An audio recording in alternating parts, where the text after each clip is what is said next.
एक कुंती नाम का औरत रहती है। उनकी दो बेटा था। दोनों बेटा को कुंती अपना शादी करवा देती है। अपना दोनों बहू को लेकर एक साथ रखती है। कुंती का दोनों बहू का दो दो संतान हो गया।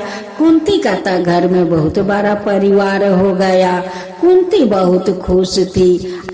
कुंती अपना परिवार के एक साथ लेकर रहने लगी। कुछ दिन का बाद कुंती का मृत्यु हो गया। फिर जब कुछ महीना बीत गया तो उनकी पति का भी मृत्यु हो गया। दोनों पति पत्नी के मरने के बाद अब तो उनकी दोनों बेटा बहू में लड़ाई झगड़ा होने लगा। सोहन अपना पत्नी से कहने लगा कि देखो शांति, अब मोहन भैया के साथ मैं एक के क्षण भी नहीं रह सकता हूँ। रोज रोज का झगड़ा अच्छा नहीं लगता है। चलो हम लोग बाहर चलते हैं, किराया लेकर वहीं पर रहेंगे, लेकिन एक साथ हम नहीं रह सकते हैं। सोहन अपना पत्नी को लेकर किराया घर में चले जाता है। जब वहाँ पर शांति जाती है तो कहती है कि यहाँ पर अकेले अकेले अच्छा नहीं लगता है। आपको जो फुआ है अपना फुआ को बुला लीजिए, बहुत दिन से तो फुआ नहीं आई है। सोहन कहने लगे कि देखो शांति, तुम तो फुआ को देखी नहीं है, फुआ को जानती नहीं है, उनकी स्वभाव को तो तुम नहीं जानती हो। अगर फुआ आ गई तो तुम्हें यहाँ एक क्षण रहना मुश्किल हो जाएगा। एक दिन सोहन का फुआ फोन करती है कि देख सोहन, मैं आ रही हूँ, तू देख स्टेशन पर लेने के लिए आ जाना। कहीं अपना बीबी के साथ चिपक मत जाना। एकदम समय पर स्टेशन आ जाना मुझे लेने के लिए, नहीं तो ठीक नहीं होगा। हाँ। सोहन अपना पत्नी से कहने लगा कि देखो शांति, तुम फुआ को नाम लिया, अब फुआ को फोन आ गया, अब संभल कर रहना, नहीं तो फुआ, मेरी फुआ को तो तुम जानती नहीं हो कि मेरी फुआ का स्वभाव कैसी है। तुम्हारा तो सहना मुश्किल हो जाएगा शांति। शांति अपना फुआ को आने के नाम सुनकर बहुत खुश हो जाती है और कहती है कि कम से कम फुआ आ जाएगी तो इस घर में तो मैं अकेला किराया घर में रहती हूँ। फुआ के साथ गप्पा मारकर कम से कम मेरा टाइम तो पास हो जाएगा। जब सवेरा हुआ तो सोहन उठकर अपना फुआ को लाने के लिए स्टेशन चला गया। इधर शांति उठकर सारा घर के काम कर लेती है, माँ तुलसी का पूजा कर लेती है, घर में 12 बीजन खाना बनाती है और सारे खाना अपना फुआ के पसंद के खाना बनाती है। और रोहन अपना फुआ को लाने के लिए स्टेशन जाते हैं और उनकी फुआ ट्रेन से उतर कर खड़ी है। जब सोहन के देखती है तो कहती है कि अरे इतना देर क्यों लगाया रे, तू इतना देर से क्यों आया? क्या तेरा पत्नी नहीं छोड़ रही थी कि तू इतना देर से आया? सोहन कहने लगे कि नहीं फुआ, ऐसी बात नहीं है, मुझे आने में थोड़ा देर हो गया। फुआ कहने लगी कि ठीक है, ले मेरा बैग उठाओ और चल घर। जब सोहन अपना फुआ को घर लेकर आते हैं तो कहते हैं कि अरे घर क्यों खाली खाली लगता है, शांति कहाँ है? सोहन कहता है कि फुआ मैं अभी शांति को बुला देती हूँ। सोहन जाता है अपना शांति को बुलाकर ले आता है कि चलो फुआ आ गई है। शांति अपना पति के साथ आती है और जीन्स और शर्ट पहन कर। जब फुआ देखती है तो कहती है कि क्या रे सोहन, तेरा यही बीबी है? तेरा बीबी शर्ट पैंट पहनती है, 2 बच्चा का माँ बन गई है और वो शर्ट और जीन्स पहनती है। शांति दूर से प्रणाम करती है तो फुआ कहती है कि तेरा माता पिता यही संस्कार दिया है, किसी को पैर नहीं छूना, दूर से प्रणाम करना, यही दिया है तेरा माता पिता संस्कार। शांति फुआ का बात सुनकर पैर छूकर प्रणाम करती है और कहती है कि कांति कहाँ है। सोहन कहता है कि फुआ जी, भाभी तो हम लोग के साथ नहीं रहती है, वो अलदा रहती है।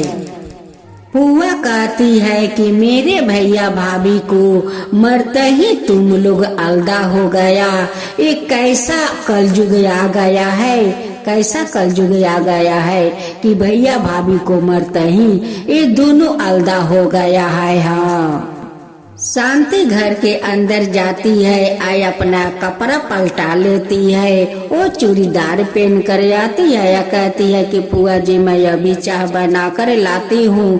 फुआ कहती है कि अभी चाय मत बना, जा पहले कांति को बुला कर ले आओ। जब कांति आकर अपना हाथ से चाय बना कर देगी तबे मैं खाऊंगी, मैं कह देती हूँ। हाँ, शांति अपना जेठानी का घर जाती है या कहती है कि दीदी फुआ जी आई है, आपको बुलाती है, आप जाएंगी तबे फुआ जी चाय खाएगी, नहीं तो वो चाय नहीं खाएगी। फिर से शांति अपना जेठानी से पूछती है कि दीदी फुआ जी का ऐसा ही स्वभाव है क्या? कहती है कांति कि हाँ शांति, ऐसे ही फुआ जी का स्वभाव है। शांति जाती है किचन घर में चाय बनाने के लिए, पीछे पीछे उनकी पति जाते हैं। अब तो शांति कहने लगी कि देखिए आप जाइए, नहीं तो फुआ जी कहने लगेगी कि देखो देखो कैसा जमाना आ गया है, पति को सामने रख कर चाय बनाती है। सोहन अपना फुआ के पास जाते हैं, तब तक कांति आ जाती है शांति के पास। कहती है कि दीदी देखिए फुआ जी आई है, उनके लिए चाय बनाती हूँ, आप भी आइए, उनकी पसंद के आप चाय बना दीजिए। आप कांति और शांति दोनों जेठानी देवरानी फुआ के पास आती है चाय लेकर। कांति अपना फुआ को पैर छू कर प्रणाम करती है, कहती है कि देख देख मेरी बड़ी बहू कितनी अच्छी है, इनकी माता पिता कितना अच्छा संस्कार दिया है कि पैर छू कर प्रणाम करती है। एक तू है निकम्मी कि तेरे झुकने में कमर टूट जाता है, दूर से प्रणाम करती है। कैसा जमाना आ गया है, कैसा युग आ गया है, ये तो घोर कलयुग है। हाँ, फुआ जी कहने लगी कि बहू देखो, जब तक तुम चाय बनाओगी तब तक मैं पड़ोस से घूम कर आती हूँ। फुआ जाकर एक प्लास्टिक का कुर्सी पर बैठ जाती है, जैसे बैठती है वैसे कुर्सी टूट जाता है, फुआ नीचे गिर जाती है। अब तो फुआ चिल्लाने लगी कि कांति कांति। अब तो कांति जाती है या फुआ को उठाने का कोशिश करती है। फुआ कहती है कि अरे कांति तू नहीं उठा पाएगी, अकेले तू नहीं उठा पाएगी। उनकी चिल्लानी सुनकर सारे पड़ोसी लोग आ जाती है और मिलकर कांति को साथ देती है फुआ को उठाने में। कांति कहती है कि फुआ आप कैसे गिर गई, कैसे वो कुर्सी टूट गया? फुआ कहती है कि मैं फिर से गिर कर दिखाऊं कि मैं कैसे गिर जाती हूँ, कैसे कुर्सी टूट जाता है। कांति और उनकी पड़ोसिन मिलकर फुआ को घर ले आती है, सब लोग बैठकर गप्पा मारते हैं। कहती है फुआ कि देखो बहू, जाओ इन सब लोग के लिए चाय बना कर लाओ और कुछ खाने को ले आना। कांति और शांति दोनों चाय बनाकर ले आती है या सभी को चाय खाने के लिए देती है। और कांति कहती है कि फुआ जी चाय कैसी बनी है? कहती है कि हाँ, दूध तो है नहीं, इतना सारा दूध में सारा पानी मिला देती हो, दूध तो स्वाद अच्छा नहीं है, क्यों नहीं एक भैंस कीन लेती हो? भैंस को सेवा करना, भैंस दूध देगी तो उसी दूध से मोटा चाह बनाना। शांति कहती है कि नहीं नहीं पुआ जी, हम लोग दूध कीन कर मोटा चाह बनाकर आपको खिलाऊंगी, लेकिन भैंस नहीं रखूंगी। शांति कहती है कि फुआ जी, भैंस को देखभाल हमसे तो होगा नहीं।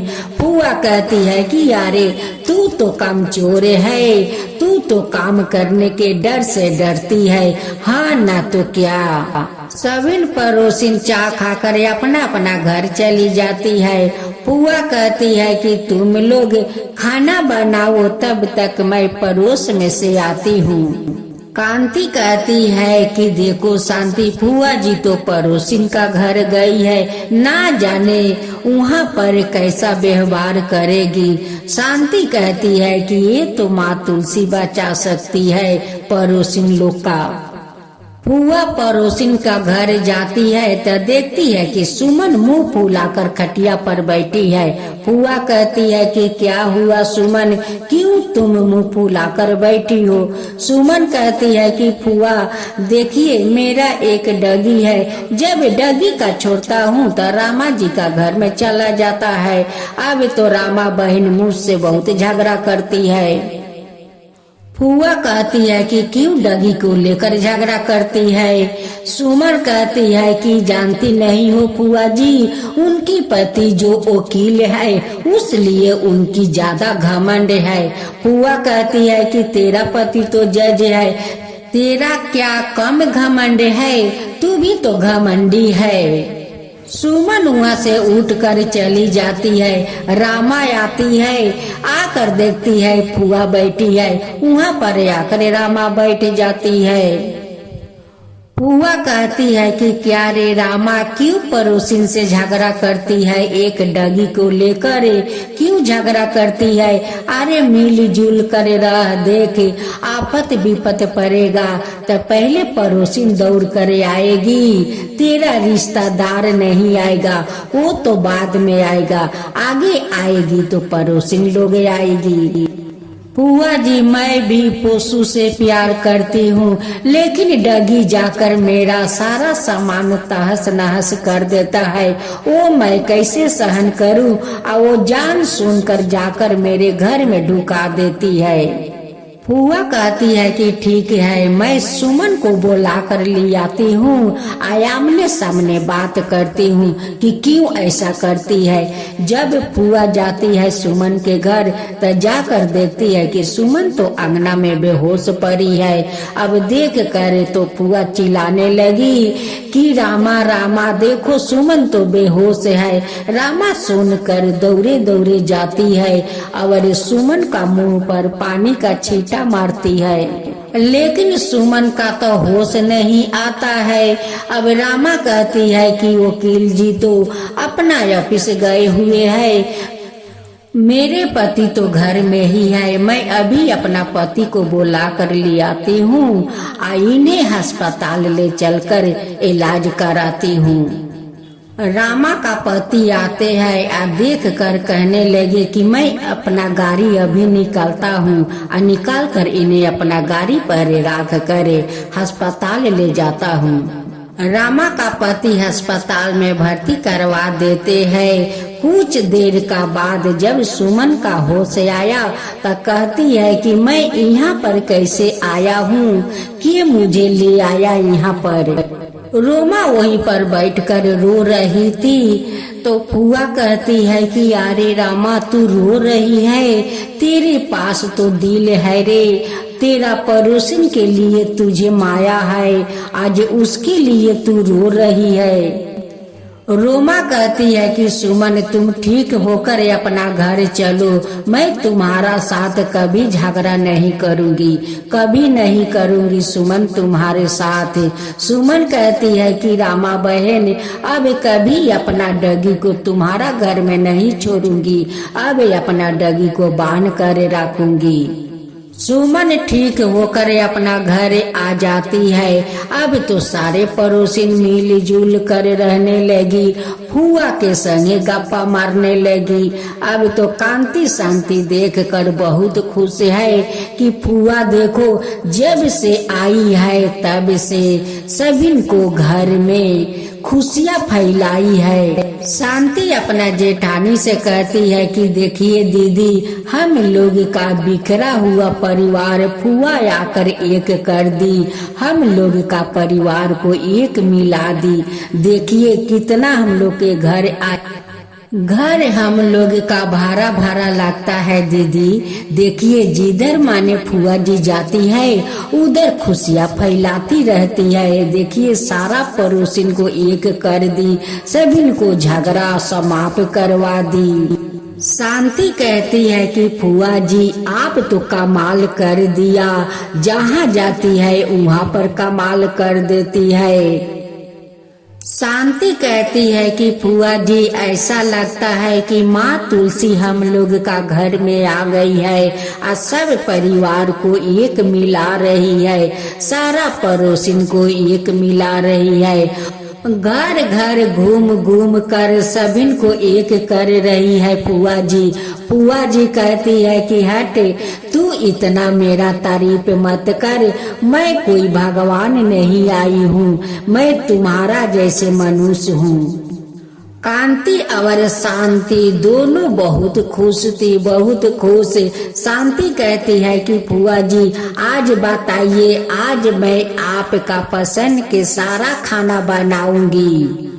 फुआ जी कहती है कि आज मैं घर का खाना नहीं खाऊंगी। जब तुम्हारा फूफा था तो मुझे बहुत बड़ा बड़ा स्टोर में ले जाकर खाना खिलाया करता था। जब से तुम्हारा फूफा जी छोड़कर चले गए तब से कहाँ मिलता है स्टोर के खाना। आज तुम लोग कहीं बाहर ले चलो और मुझे स्टोर का खाना खाना है। मोहन और सोहन कहता है कि ठीक है फुआ जी चलिए, आज मैं आपको स्टोर को खाना खिलाऊंगा। फुआ स्टोर में खाना खाने जाती है और वहाँ पर जाकर कैसा अपना लीला दिखाती है। वेटर आता है और कहता है कि मैम बताइए आपको क्या खाना में चाहिए। फुआ कहती है कि देखो बेटर, मैं तो मांस मांस नहीं खाती हूँ, मैं तो वेज खाती हूँ। मेरे लिए रसगुल्ला लियाओ, रस मलाई कचौरिया लाओ। स्टोर का सारे लोग अपना खाना छोड़कर उस फुआ जी को बात सुन रहे थे। सोहन मोहन कहते हैं कि देखो फुआ जी सभी खाना छोड़ छोड़ कर आपका बात सुन रहे हैं, आप चुप रहिए फुआ जी। फुआ जी कहती है कि सुनता है तो सुनने दो, मैं थोड़ा आता हूँ कि बेटर लोग क्या क्या बनाते हैं देख कर आता हूँ। मैं अपना पसंद को भोजन बनाने के लिए ऑर्डर देकर आता हूँ। जहाँ पर वो लोग खाना बनाता है वहाँ पर फुआ जाती है और कहती है कि तुम लोग खाना में क्या क्या बनाते हो, साफ सुथरे से बनाना। एक बेटर कहता है कि नहीं फुआ जी आप उधर मत जाइए, हम लोग जहाँ खाना बनाते हैं वहाँ पर कोई को नहीं जाने देते हैं, आप मत जाइए। फुआ कहती है कि मुझे देखने दो तुम लोग का अनहार कोठरी कि तुम लोग साफा रखे हो या है गंदा। सोहन मोहन जाते हैं, अपना फुआ को हाथ पकड़ कर ले आते हैं और कुर्सी पर बैठाते हैं। तभी बेटर लोग खाना ले आते हैं। फुआ कहती है कि खाना का तो सुगंध बहुत अच्छा है, इसलिए तो तुम लोग का इतना देर हुआ बनाने में। सभी लोग खाना पेट भर कर खाया। जो लोग पहले से उस स्टोर में बैठे हुए थे वो लोग तो सारा खाना को बर्बादी कर दिया। उस दरवाजे पर 4-5 गरीब का बच्चा खड़ा हुआ था। एक बेटर आता है और उस गरीब बच्चा को वहाँ से खेदाता है।